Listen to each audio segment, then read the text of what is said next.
Xana umthetha ndicela achaze nje igama nefani newadi so that it's not ngekho kule gama but for recording purposes. Cela lakhe nimkhethalishele Mr. Bemba. Now I'll do the same. Number one. Molweni bahlali. Ubulisa umuntu okhona. Ubulele futhi kubahlali bangaphambili nabapresentileyo ngiyabulela kakhulu. Mna ngingukosikhona wakwaSoshangana, ngihlala eWard 14. I-contribution yami ingaba sekubeni presentation yokuqala bekuthethwa ngokulayisensa, ngokukhonzuma, noku-inspector.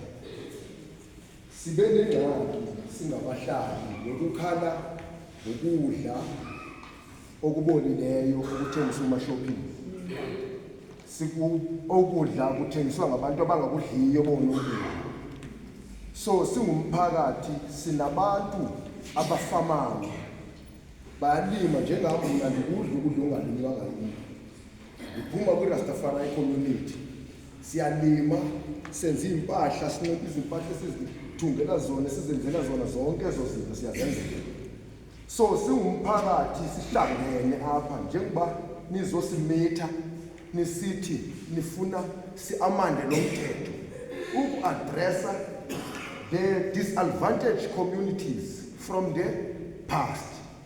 Bendithi ke besizawucela singabahlali sike sihlangane njengabosomabhizinisi abancane ukunisiza nani kanjani uku-avoida nalama building athathwayo kule presentation yesibili. Ivelile loo nto leyo hijackwa kwamabhizinisi, ukuhijackwa kweendawo, ukuhijackwa kweendawo ezi kuba ke le mithetho niyilandele. Sifuna ukusebenzisa ilungelo litshoyo into yoba umuntu unelungelo lokuchuza indawo afuna ukuyisebenzisa abe seza kuni azonicela uba ndicela ndincedise ndisebenzele indawo. Kunama-building apha edolophini angasebenzile aenda apha esetyenziswa abantwana babhema inyawo.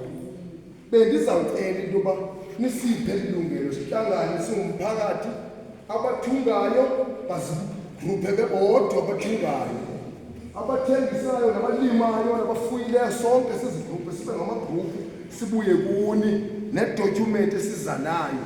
Nina nizawuhamba nifaka kule minyango agriculture, usport, yonke loo nto ngoba abantwana bethu abanandawo akudlala. Sinayo ne-youth ke for i-youth skill development apha community. Sitshintshe nyhani ke sizi-alayine nale nto enitshoyo yoba sibe developed. Ndiyabulela kakhulu. Iba niyasipha nje ilungelo. Sizawushiyela sikhuluma singumphakathi basawubonana nini nathi i-Rastafari community namphakathi i-leadership yawo. Sizawuhlangana ngokuhlukana kwethu singama-community siziveze ngenxa yento yoba kukhona ehambi bafuna siba mnandi sibone njengosomabhizinisi. Kodwa ndiyathunga ndisendlini mandisenzele omakhelwane i-fast food, afike omnye andicela uba mandimthungele i-fast food kuba ndinakanga njengoba uba ndingusomabhizinisi.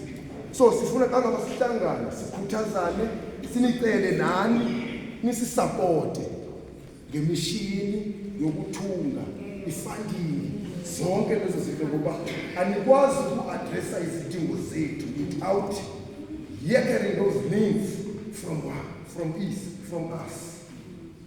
Ndiyabulela kakhulu.